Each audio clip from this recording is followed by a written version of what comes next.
How to create a drop down menu on Shopify. So first of all, you have to get to your Shopify dashboard. Then here you can see out your online store. Then tap onto navigations. Here we can see the navigations option. Let me find the navigation options.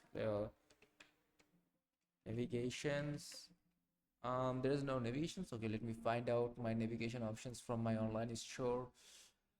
um, there must be, this must be somewhere here.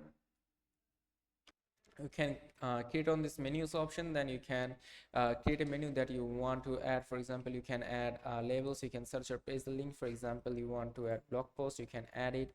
And you can also add collections from here. For example, I want to add all collections, then you can just add all collections.